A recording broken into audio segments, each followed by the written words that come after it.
Hi, welcome back. This is the second video on my channel. Thank you for all of the support and encouragement on my last video. Much appreciated. Even some criticism, that was also appreciated. Today's video is just going to be another time lapse of the same piece from my last video. I'm also going to be talking about some of my favorite artists and some of the artists that have influenced me a lot. I go through about 5 artists. I hope you enjoy it. So, without further ado, let's get started. The first artist I'm going to talk about is Robert Mapplethorpe. He is a photographer. The work he is most famous for is from the late 70s to early 80s. Unfortunately, he died in 1989 from the AIDS virus. His work approaches a number of different subjects, but he is most known for his erotic work, which for certain reasons I'm not going to show here on YouTube. However, he is also known for his floral photography and his celebrity portraits. He himself being a gay man, some of his tamer erotic work sought to change the stigma around homosexuality in a time where it was demonized. During his career, he mainly worked out of New York, which gave him access to many underground subcultures, most of them involving fetish in some way, which explains some of his erotic photography. Something I personally like about his work is that no matter the subject, whether it be erotic, whether it be a flower, whether it be just a simple portrait, he always treated the subject the same way. All of his work seems to have a very similar tone. For example, a photograph of a flower may seem very delicate, and somehow he makes some very graphic erotic subjects appear very delicate as well. Something I also appreciate about his work is that all of these people that he was photographing, whether it be in an erotic context or whether it be in portraiture or just a figurative study, they were all real people doing what they really wanted to do. To many people at the time, Robert Mapplethorpe's work seemed to be an expression of his sick fascination with perverse subjects. However, in many interviews and explanations of his own work, he has stated that he was merely trying to show these subjects as they are and showing their true selves, which is something I really appreciate and try to achieve in my own work. Despite the detachment from reality that some of my work has, I do like to in some way reveal the truth about someone or something.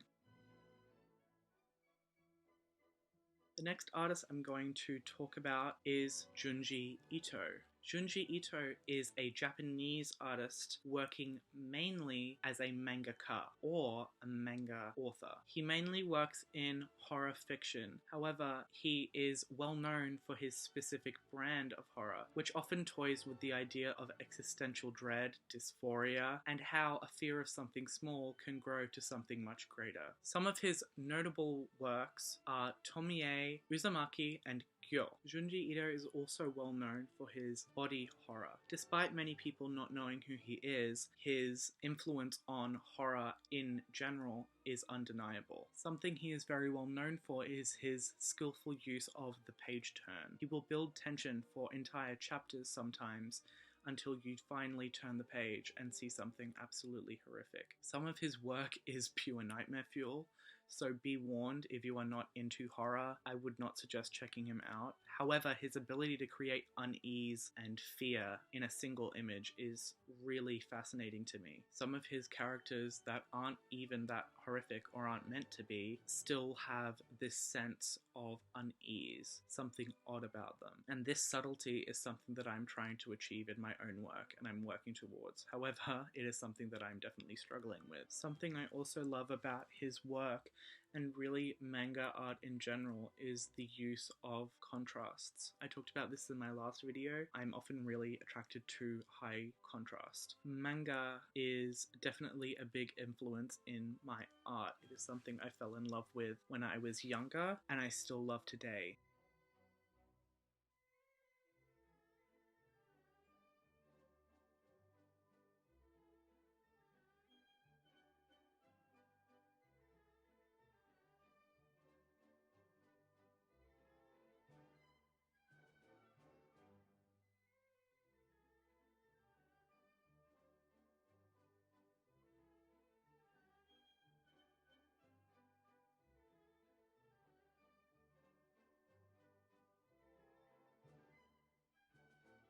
The next artist I want to talk about, I'm not actually sure how to pronounce his name. He is Polish. His name is very difficult for me to say, so sorry. Here is how it is spelt. He is also known, however, as the Nightmare Artist. He is known as this because most of his work has a very nightmarish quality to it. His work, especially his paintings, have heavily influenced the aesthetic of heavy metal, in particular the cover and album art of heavy metal albums. Once you know about him, it is very difficult not to see his influence on a lot of bands in this genre. He had the great misfortune of living through the Second World War, and in Poland, you can imagine how horrible that experience would have been for him, and the impact of that can definitely be seen in his work. He is mainly known for his paintings.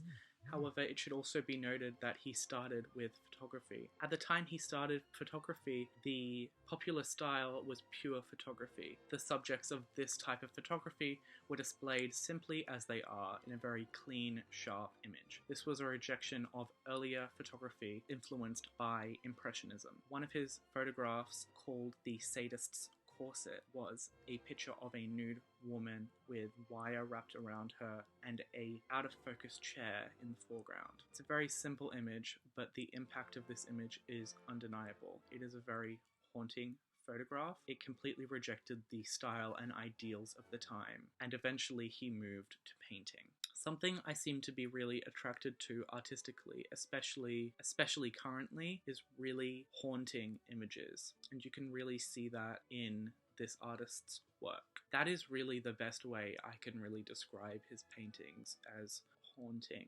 The images stay with you after you stop looking at them. I've never really seen art like this from anyone else, and I doubt I will ever see art from anyone like this ever again.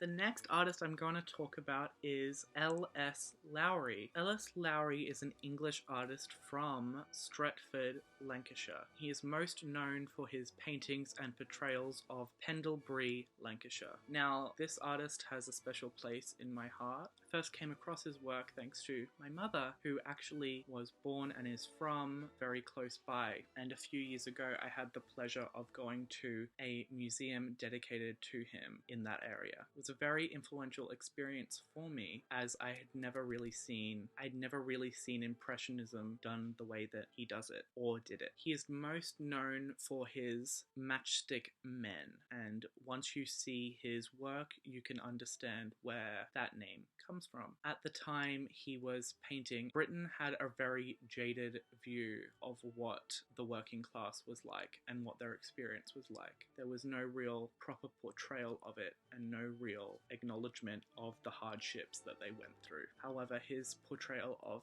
factory workers or working class people in the north of England really helped to change that view. I'm more so influenced in my own work by his portrait work than his notable impressionist work. In particular, the portrait of Anne that he did is one of my favorite paintings of all time.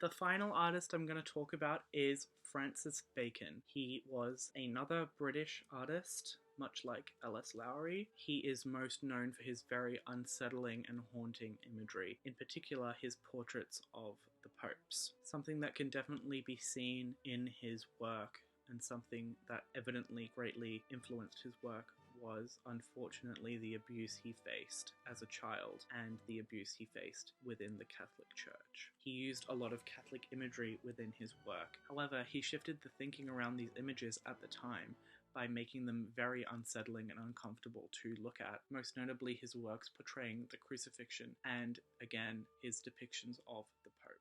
Something I personally think he definitely has in common with the Nightmare Artist would be that his work is extremely haunting to look at, and the pain that he must have felt during his lifetime definitely comes out on the canvas. However, much like that artist, I am really attracted to the idea of pain turning into art.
Sorry to leave it on such a depressing story, such a depressing note. However, for some reason, a lot of the artists that I am attracted to lived quite tortured lives. But that is where I'm going to leave it. So I hope you enjoyed this video. Hopefully some of the changes I made helped, especially where I was filming. I hope you enjoyed this video. I hope you enjoyed me talking about something a little bit different.